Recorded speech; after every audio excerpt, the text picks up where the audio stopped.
എല്ലാവർക്കും ഈ പുതിയ എപ്പിസോഡിലേക്ക് സ്വാഗതം. ഇന്ന് 9ാം ക്ലാസ്സിലെ സംസ്കൃതം ആദ്യത്തെ ചാപ്റ്ററാണ് ഞാൻ ഇന്ന് പഠിക്കാൻ പോകുന്നത്. ഫസ്റ്റ് ചാപ്റ്ററിലേക്ക് കടക്കുന്നതിന് മുമ്പ് ഇവിടെ ഒരു ചെറിയൊരു ആമുഖം 1ാമത്തെ യൂണിറ്റിനെ കുറിച്ച് പറഞ്ഞിട്ടുണ്ട്. അത് ജസ്റ്റ് നമുക്കൊന്ന് വായിച്ചു നോക്കാം. ടെക്സ്റ്റ് ബുക്കിലെ 7ാമത്തെ പേജ്. ഏകകം. ഏകകം എന്ന് വെച്ചാൽ യൂണിറ്റ് എന്നർത്ഥം. 1ാമത്തെ യൂണിറ്റിനെ കുറിച്ചാണ് നമ്മൾ പറയുന്നത്. 1ാമത്തെ യൂണിറ്റിന്റെ പേരാണ് പല്ലവം. പല്ലവം എന്ന് പറഞ്ഞാൽ തളിരില എന്നാണ് അർത്ഥം. ചെടികളിലൊക്കെ പുതിയ തളിരിലകൾ വരത്തില്ലേ, ആ തളിരിലയ്ക്ക് സംസ്കൃതത്തിൽ പറയുന്ന പേരാണ് പല്ലവം. ആദ്യം ടെക്സ്റ്റ് ബുക്കിൽ ഒരു ആമുഖം കൊടുത്തിട്ടുണ്ട്. അത് നിങ്ങൾക്ക് പരീക്ഷയ്ക്കൊന്നും വരത്തില്ല, എന്നാലും ജസ്റ്റ് എന്താണ് അതിന്റെ അർത്ഥം എന്നൊന്ന് വായിച്ചു പറഞ്ഞത്. നവമകക്ഷ്യ പാഠപുസ്തകസ്യ പ്രഥമമേകകം ഭവതീതം എന്ന് വെച്ചാൽ 9ാം ക്ലാസ്സിലെ പാഠപുസ്തകത്തിന്റെ 1ാമത്തെ യൂണിറ്റ് ആണിത്. പൂർവസ്മിൻ വർഗേ അങ്കുരിതസ്യ സംസ്കൃത പാദപസ്യ നവപല്ലവഃ അസ്മിൻ ഏകകേ വിരാജതേ. അതായത് പൂർവസ്മിൻ വർഗേ, അതായത് പഴയ ക്ലാസ്സിൽ 8ാം ക്ലാസ്സിൽ പഠിച്ച ആ സംസ്കൃത പാഠങ്ങളുടെ ഒരു പുതിയ ഇല അല്ലെങ്കിൽ ഒരു പുതിയ തളിർ, ഒരു പുതിയൊരു അധ്യയനത്തിലേക്കാണ് നമ്മൾ പോകാൻ പോകുന്നത്. പ്രകൃതി വിഷയകവും ദൗ പാഠഭാഗവും അത്ര സമാഗരിതവും.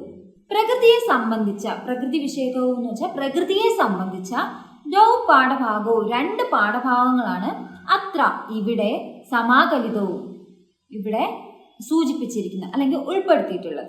പ്രഥമം പ്രകൃതി ചാരുത വർണ്ണനാപരം വിശ്വസൗന്ദര്യം നാമകം ഗീതകം. പ്രഥമം ആദ്യത്തേത് പ്രകൃതി ചാരുത വർണ്ണനാപരം, പ്രകൃതി ചാരുത പ്രകൃതിയുടെ ഭംഗിയെ വർണ്ണിക്കുന്ന തരത്തിലുള്ള വിശ്വസൗന്ദര്യം, അതായത് ലോക സൗന്ദര്യം നാമകം എന്ന് പേരുള്ള ഗീതകം കവിതയാണ്, പാട്ടാണ്.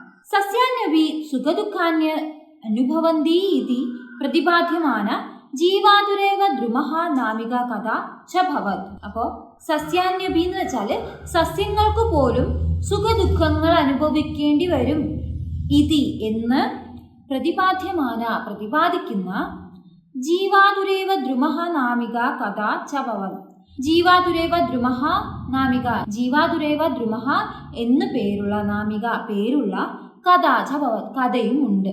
ഏതയോഹ പാഠ്യോഹ അധ്യയനേന വയമപി പ്രകൃത്യുപാസകാസ്യാം. അപ്പം അതായത് ഈ പാഠഭാഗങ്ങൾ പഠിക്കുന്നതിലൂടെ നമ്മളും പ്രകൃതിയെ സ്നേഹിക്കുന്നവരായി തീരും എന്നാണ് പറയുന്നത്. ഓക്കെ, അപ്പൊ ഇതാണ് ജസ്റ്റ് ഒരു ആമുഖം ഇവിടെ തന്നിട്ടുള്ളത്. ഇനിയാണ് ആദ്യത്തെ പാഠത്തിലേക്ക് കിടക്കുക. പാഠം 1.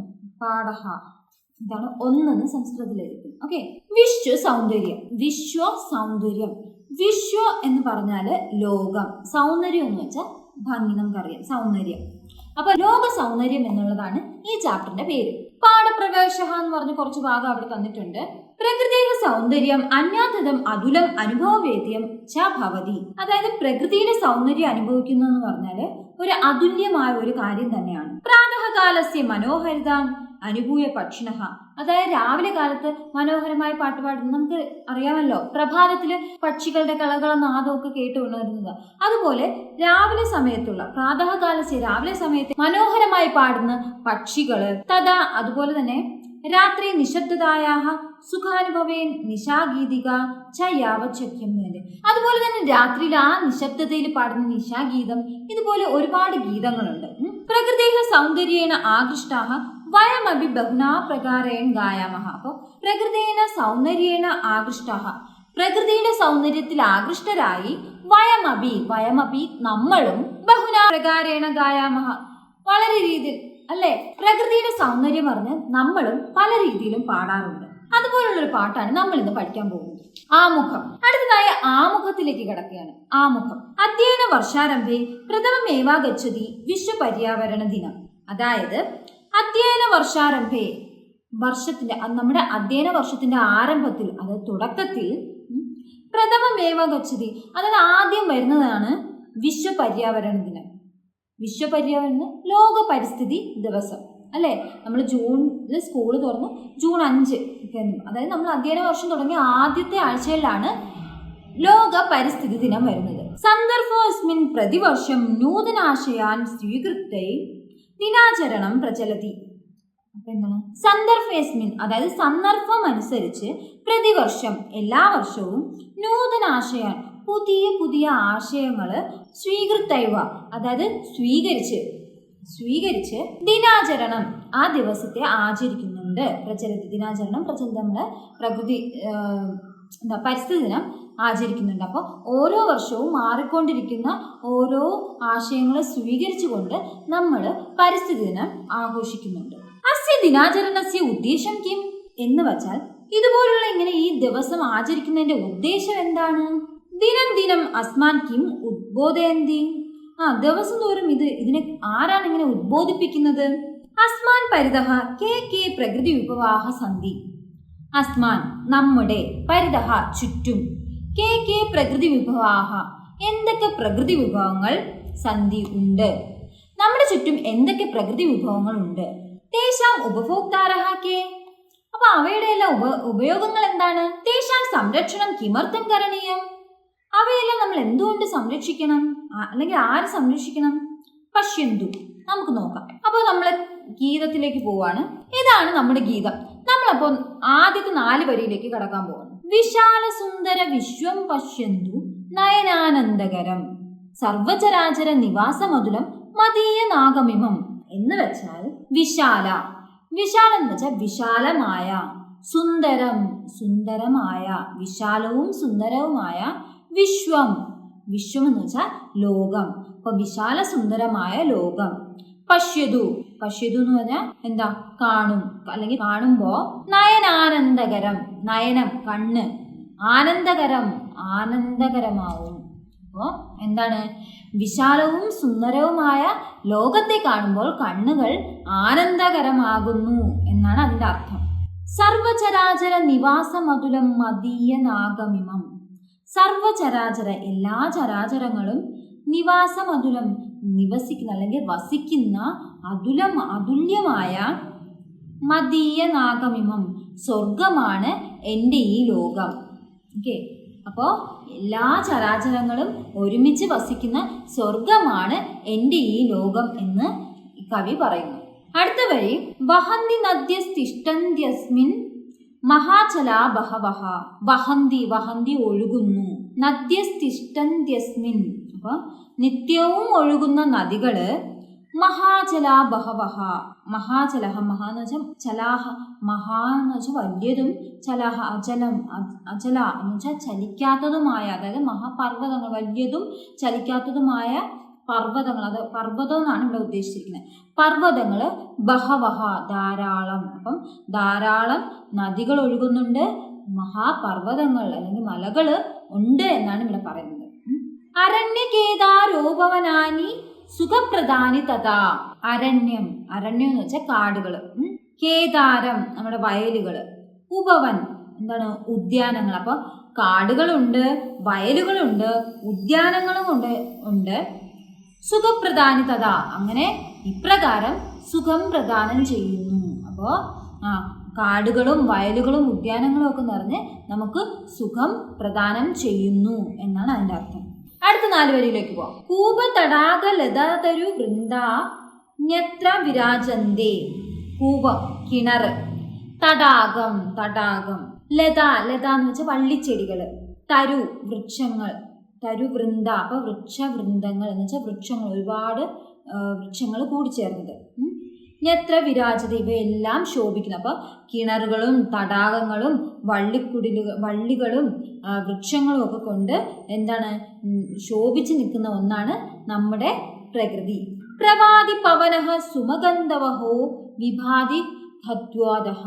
അപ്പോ പ്രവാതി എന്ന് വെച്ചാൽ വീശുന്നു, പവനഃ കാറ്റ്, സുമം എന്ന് വെച്ചാൽ പൂവ്, ഗന്ധവഹോ അപ്പം എന്താ? പൂവിൻ്റെ ഗന്ധം വഹിച്ചുകൊണ്ട്, അതായത് പൂക്കളുടെ ആ മണവും വഹിച്ചുകൊണ്ട് കാറ്റ് വീശുന്നു. പിന്നെ വിഭാതി ഖദ്യോദഹ. പിന്നെ ഖദ്യോദഹ എന്ന് പറയുന്നത് ഇവിടെ സൂര്യൻ, അതായത് സൂര്യനാണ് ഉദ്ദേശിക്കുന്നത്. സൂര്യൻ ഇതൊക്കെ കണ്ട് ഇത് ശോഭിക്കുന്നു. വിഭാതി എന്ന് വെച്ചാൽ ശോഭിച്ച് നിൽക്കുന്നു എന്നാണ് ഇവിടെ അർത്ഥമാക്കുന്നത്. അടുത്ത് വർഷന്ത്യസ്മിൻ കാലേ നവാംബു മേഘാഹ.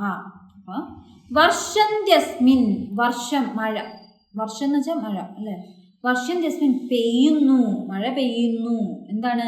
കാലേ കാലം തോറും, നവാംബുഫി മേഘാഹ അതായത് മഴ പുതുവെള്ളത്തിന്, പുതുനീര്, അതായത് അമ്പു എന്ന് വെച്ചാൽ ജലം എന്നാണ്, നവ എന്ന് വെച്ചാൽ പുതിയ, അപ്പൊ പുതുജലം, അതായത് മേഘങ്ങള് മേഘങ്ങൾ നിറഞ്ഞത് മേഘങ്ങൾ ഇങ്ങനെ വീണ്ടും കൂടിച്ചേർന്ന് കാലം തോറും നമുക്ക് പുതു നീര് അല്ലെങ്കിൽ മഴ പെയ്യിക്കുന്നു എന്നാണ് പറയുന്നത്. പുഷ്പഫലാഠ്യ ഋതവഹ കാലേ പ്രത്യയാന്തി മുദാ.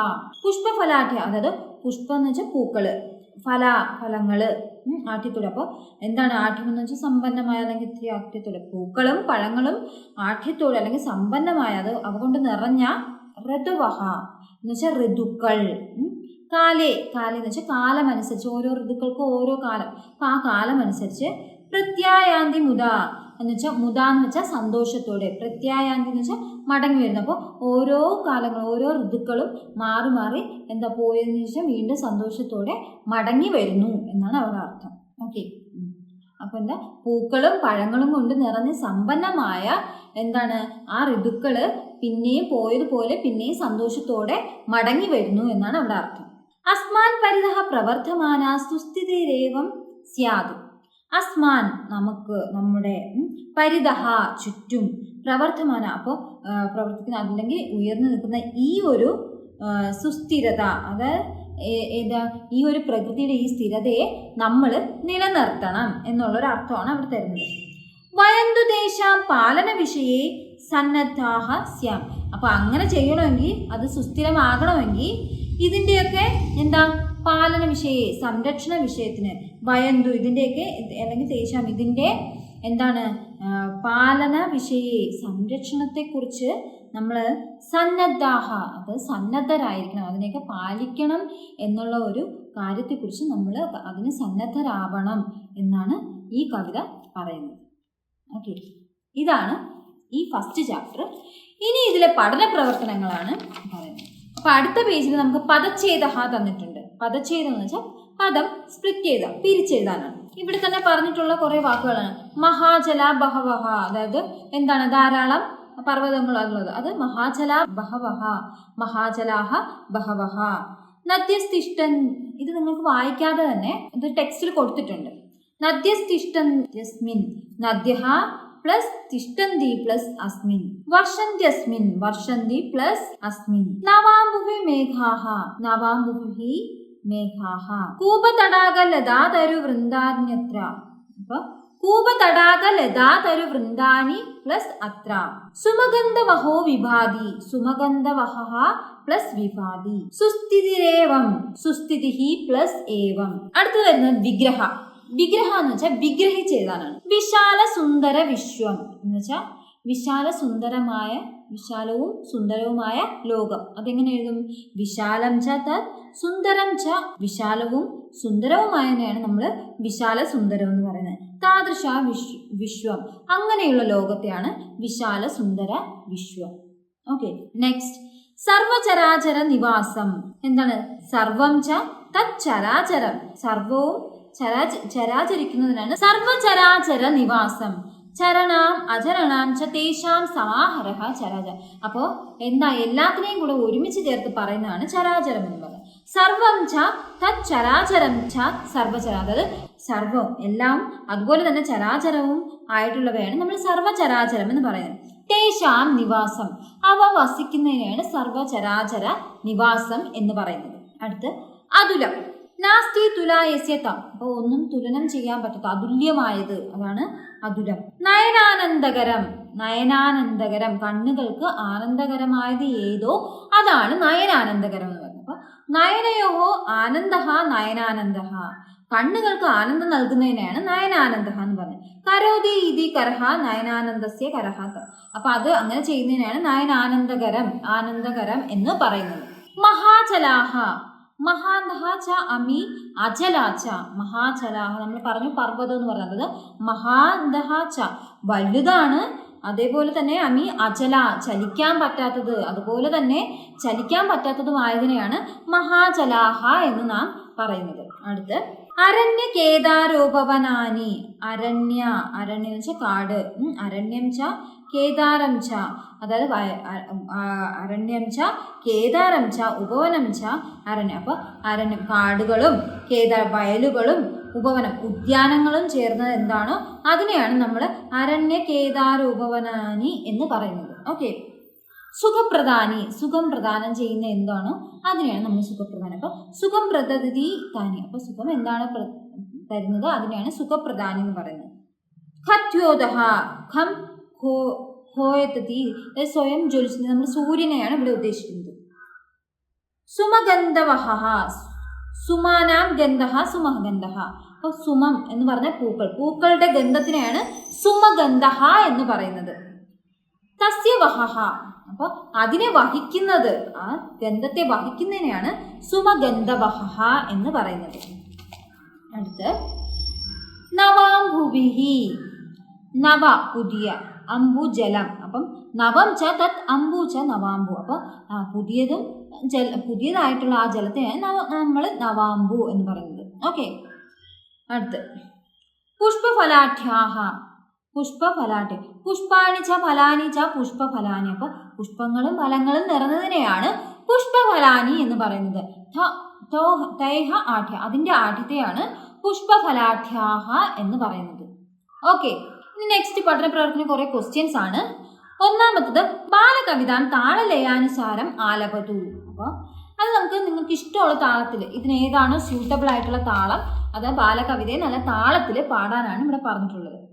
അടുത്ത രണ്ടാമത്തെ ക്വസ്റ്റ്യൻ, നൂതന പദാനി ചിത്വാ അർത്ഥം ലിഖതു, അപ്പോൾ നൂതന പദാനി, അപ്പോൾ ഈ കവിതയിലെ പുതിയ പദങ്ങൾ കണ്ടെത്തി അർത്ഥം എഴുതാനാണ് ഇവിടെ പറഞ്ഞിരിക്കുന്നത്. നൂതന പദാനി ചിത്വ അർത്ഥം ലിഖതു, പുതിയ പദങ്ങൾ കണ്ടെത്തി അർത്ഥം എഴുതാനാണ്. ഓക്കെ, അപ്പോൾ നമ്മളിവിടെ എല്ലാ വാക്കിൻ്റെ അർത്ഥം ഏകദേശം പറഞ്ഞു പോയിട്ടുണ്ട്. അപ്പോൾ അത് നിങ്ങൾ ഒന്ന് എഴുതി നോക്കുക. അടുത്ത ക്വസ്റ്റ്യൻ ആണ്, ഉപസർഗയുക്ത പദാനി ചിത്വ ലിഖതു, ഉപസർഗയുക്ത പദാനി, അപ്പോൾ ഇതിൽ നിന്ന് ഉപസർഗം എന്നായിട്ട് വരുന്നത്. എന്താണ് ഉപസർഗം? അപ്പോൾ ഉപസർഗത്തെ കുറിച്ച് ഇവിടെ അടുത്ത പേജിൽ നല്ല അധിക വാചനാംശ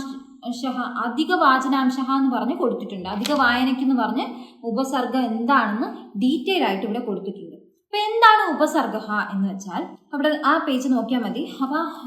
അപ്പോൾ ഉപസർഗങ്ങൾ എന്താണെന്ന് ഈ പാഠഭാഗത്ത് നിന്ന് തിരഞ്ഞെടുത്ത് എഴുതാനാണ് പറഞ്ഞിട്ടുള്ളത്. അപ്പൊ അതിനു മുമ്പ് നമുക്ക് എന്താണ് ഉപസർഗം എന്ന് അറിയണ്ടേ?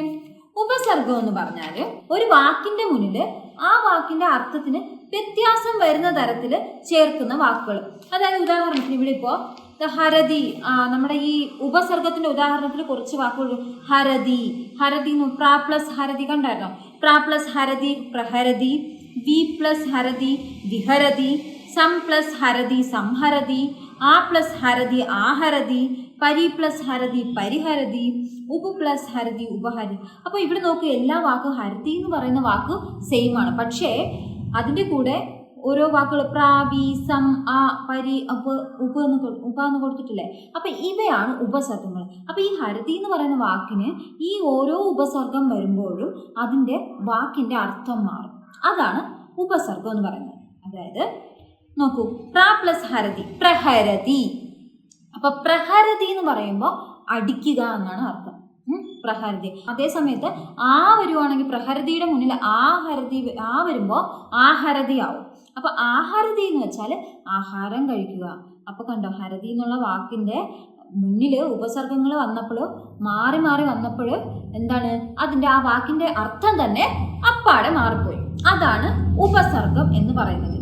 ഓക്കെ, അപ്പൊ പ്രാ പ്ലസ് ഹരതി പ്രഹരതി എന്ന് വെച്ചാൽ അടിക്കുക, ആ പ്ലസ് ഹരതി ആഹരതി കഴിക്കുക, വി പ്ലസ് ഹരതി വിഹരതി എന്ന് വെച്ചാൽ എന്താണ് സഞ്ചരിക്കുക. അടുത്ത് പരി പ്ലസ് ഹരതി പരിഹരതി എന്ന് വെച്ചാൽ പരിഹരിക്കുക, സം പ്ലസ് ഹരതി സംഹരതി എന്ന് പറയുമ്പോൾ കൊല്ലുക, ഉപ പ്ലസ് ഹരതി ഉപഹരതി ഉപകാരം കൊടുക്കുക. കണ്ടോ, ആ ഹരതി എന്ന് പറയുന്ന വാക്കിന്റെ മുന്നിൽ ഉപസർഗങ്ങൾ ചേർന്നപ്പോൾ പല അർത്ഥങ്ങളായിട്ട് മാറി. അതാണ് ഈ ഉപസർഗങ്ങളുടെ പ്രത്യേകത. അപ്പൊ യഥാർത്ഥത്തിൽ ഇവിടെ നോക്കൂ, 22 സംഖ്യാഗാഹ, അതായത് 22 ഉപസർഗങ്ങൾ ഉണ്ടെന്നാണ് പറയുന്നത്. 22 സംഖ്യാഗാഹ അദ്രവ്യവാചനാനി പ്രാതേഹ ക്രിയാപയോഗേ ഉപസർഗാഹ ഇതി. അപ്പൊ അതായത് ഒരു ക്രിയാപദത്തിന് മുമ്പിൽ ഈ ഉപസർഗം എന്ന് പറയുന്ന 22 ഉണ്ട്. അത് ചേർക്കുമ്പോൾ ക്രിയാപദത്തിന് മുമ്പ് ഇത് ചേരുമ്പോൾ ആ വാക്കിനൊരു അർത്ഥം മാറുന്നു. അപ്പോൾ അതിനെയാണ് നമ്മൾ ഉപസർഗങ്ങൾ എന്ന് പറയുന്നത്. ആ 22 ഉപസർഗങ്ങൾ ഏതാണെന്ന് ഇത് ടെക്സ്റ്റിൽ ഇവിടെ നന്നായിട്ട് കൊടുത്തിട്ടുണ്ട്. പര അത് നിങ്ങൾ വായിച്ചു നോക്കിയാൽ മതി. ആ 22 ഇവിടെ കൊടുത്തിട്ടുണ്ട്. അപ്പോൾ അത് പിന്നെ അതിന് താഴെ ഒരു ശ്ലോകം കാണും. അതെന്ന് വെച്ചാൽ ഈ ഉപസർഗങ്ങൾ എളുപ്പത്തിൽ പഠിക്കാൻ വേണ്ടിയിട്ടുള്ള ഒരു ശ്ലോകമാണ്. പക്ഷേ ആ ശ്ലോകം പഠിക്കുന്നതിനെക്കാട്ടിലും അല്ലാതെ പഠിക്കുന്നതാണ് എളുപ്പമായിട്ടാണ് എനിക്ക് തോന്നിയിട്ടുള്ളത്. നിങ്ങൾക്ക് ഏതാണോ ഉചിതമായിട്ടുള്ളത് അതനുസരിച്ച് പഠിക്കുക. പിന്നെ അതിൻ്റെ ഉദാഹരണം ഇവിടെ ഞാനിപ്പോൾ പറഞ്ഞു. പിന്നെ ബാക്കി പറയുന്നത് അതായത് ഉപസർഗത്തോട് ഇത് ചേരുമ്പോൾ ഈ ബലാത്കാരമായി ഇതിൻ്റെ അർത്ഥം മാറുന്നു എന്നാണ്. ഉപസർഗേണ ദ്വാക്യാർത്ഥ ബലാധന്യ നീത. അപ്പം ഉപസർഗത്തോട് ചേരുമ്പോൾ ബലാത്കാരമായി ഒരു വാക്കിൻ്റെ അർത്ഥം മാറുന്നു എന്നാണ് കേട്ടോ. അടുത്ത് അപ്പം നമ്മളതൊരു ആക്ടിവിറ്റി പറഞ്ഞപ്പോഴാണ് നമ്മൾ അങ്ങോട്ടേക്ക് പോയത്, ഉപസർഗത്തെക്കുറിച്ച് പോയത്. ഇനി അടുത്ത ആക്ടിവിറ്റി അപ്പോൾ ഉപസർഗങ്ങൾ ഉപസർഗയുക്ത പദാനി ചിത്വലഘു. അപ്പോൾ ഇതുപോലുള്ള ഉപസർഗ പദങ്ങൾ എടുത്തെഴുതാനാണ് പറയുന്നത്. അടുത്ത ക്വസ്റ്റ്യൻ, പ്രയോഗവിശേഷം ജ്ഞാത്വ ഉദാഹരണാനുസാരം വാക്യാനി ലിഖതു. അതായത് ഒരു ഉദാഹരണം തന്നിട്ടുണ്ട്. പ്രയോഗവിശേഷം, അതാണ് നേരത്തെ പറഞ്ഞ പ്രയോഗവിശേഷം അനുസരിച്ച് എന്ന് വെച്ചാൽ ഉപസർഗത്തോട് ചേരുമ്പോൾ ബലാത്കാരമായ അർത്ഥം മാറുന്നു. അതാണ് പ്രയോഗവിശേഷം. അപ്പോൾ എന്താണ് ഇവിടെ നോക്കൂ, വിദ്യാലയസ്യ പരിതഃ വൃക്ഷാഹ സന്തി. അപ്പോൾ വിദ്യാലയത്തിൻ്റെ ചുറ്റും വൃക്ഷങ്ങളുണ്ട്. അപ്പോൾ വിദ്യാലയസ്യക്ക് പകരം വിദ്യാലയം, ഉദാഹരണം വിദ്യാലയം പരിതഃ വൃക്ഷാഹ സന്തി എന്ന് പറഞ്ഞാലും വിദ്യാലയത്തിൻ്റെ ചുറ്റും വൃക്ഷങ്ങൾ ഉണ്ടെന്നാണ്. അപ്പോൾ പുഷ്പസ്യക്ക് ഇങ്ങനെ മാറും, പുഷ്പസ്യ പരിതഃ ഭ്രമരാഹ സന്തി എന്ന് പറഞ്ഞാൽ പുഷ്പസ്യ മാറി പുഷ്പം പരിതഃ ഭ്രമരാഹ സന്തി. അതാണ് ആൻസർ. അടുത്ത് വരുന്നത് ഗൃഹസ്യ പരിതഃ പ്രാകാരാഹ സന്തി. അപ്പൊ ഗൃഹസ്യ മാറി അവിടെ എന്താണ്, ഗൃഹം പരിതഃ പ്രാകാരാഹ സന്തി. ഓക്കെ. അടുത്ത് ആരാധനാലയസ്യ പരിതഃ ഭക്താഹ സന്ധ്യ. ആരാധനാലയത്തിന് ചുറ്റും ഭക്തരുണ്ടാവും. അപ്പോൾ അവിടെ എന്താണ്, അസ്യ മാറി ആരാധനാലയം എന്നാക്കുക. ആരാധനാലയം പരിതഃ ഭക്താഹ സന്തി എന്ന് പറഞ്ഞാൽ. ഓക്കെ. അപ്പോൾ അതാണ് ആ ഒരു ആക്ടിവിറ്റി. ഇനി അടുത്ത ആക്ടിവിറ്റി എന്ന് വെച്ചാൽ കവിതായാഹ ആശയം സൂചനാനുസരം ലഘൂപന്യാസ രൂപേണ പരിവർത്തയത് ലിഖതു. കവിതായാഹ കവിതയുടെ ആശയം സൂചനാനുസരണം, സൂചനകൾ ഇവിടെ കുറച്ച് സൂചനകൾ തന്നിട്ടുണ്ട്. അതനുസരിച്ച് ലഘു ഉപന്യാസ രൂപേണ അതിനെ ആസ്പദമാക്കി ഒരു ഉപന്യാസ രൂപത്തിൽ ഈ കവിതയെ ഒന്ന് മാറ്റി എഴുതാനാണ് പറയുന്നത്. ഓക്കെ. അതാണ് ആ ക്വസ്റ്റ്യൻ. അടുത്ത ക്വസ്റ്റ്യൻ, അതൊക്കെ നിങ്ങൾ സ്കൂളിൽ എന്തായാലും പഠിപ്പിക്കുമല്ലോ. അപ്പോൾ ജസ്റ്റ് ഞാൻ ഈ ക്വസ്റ്റ്യൻ എന്താണെന്ന് പറഞ്ഞു പോകുന്നുണ്ട്. സമാനാശയയുക്താനാം ബാലകവിതാനാം സംപുടം രചയിതു. അപ്പോൾ എന്താണ് സമാനാശയയുക്ത, അപ്പോൾ ഇതുപോലുള്ള ആശയങ്ങൾ തരുന്ന ബാലകവിതകൾ തിരഞ്ഞെടുത്ത് എഴുതാനാണ് പറയുന്നത്. ഓക്കെ. അടുത്ത ക്വസ്റ്റ്യൻ, അത് നിങ്ങൾ സ്കൂളിലൊക്കെ ആക്ടിവിറ്റീസ് തരുമായിരിക്കും. അപ്പോൾ അത് നോക്കി പഠിച്ചാൽ മതി. അപ്പോൾ ഇതാണ് 9ാം ക്ലാസ്സിലെ ഫസ്റ്റ് ചാപ്റ്റർ. നിങ്ങൾക്ക് ഈ പാഠഭാഗം മനസ്സിലായിട്ടുണ്ടെന്ന് വിശ്വസിക്കുന്നു. എന്തെങ്കിലും ഡൗട്ട് ഉണ്ടെങ്കിൽ താഴെ കമന്റ് ബോക്സിൽ നിങ്ങൾ കൊടുത്തിരുന്നാൽ മതി, ഞാനത് വായിച്ച് ക്ലിയർ ചെയ്ത് തരാം. അപ്പോൾ എൻ്റെ ഈ ക്ലാസ് നിങ്ങൾക്ക് ഇഷ്ടമായിട്ടുണ്ടെങ്കിൽ ഈ വീഡിയോ ഒന്ന് ലൈക്ക് ചെയ്യുക, പിന്നെ ഫ്രണ്ട്സിനൊക്കെ ഷെയർ ചെയ്യുക, കൂടാതെ ചാനൽ ഒന്ന് സബ്സ്ക്രൈബ് ചെയ്യുക. അപ്പോൾ അടുത്ത ക്ലാസ്സിൽ വീണ്ടും കാണുന്നവരേക്കും this is me Deepa signing of.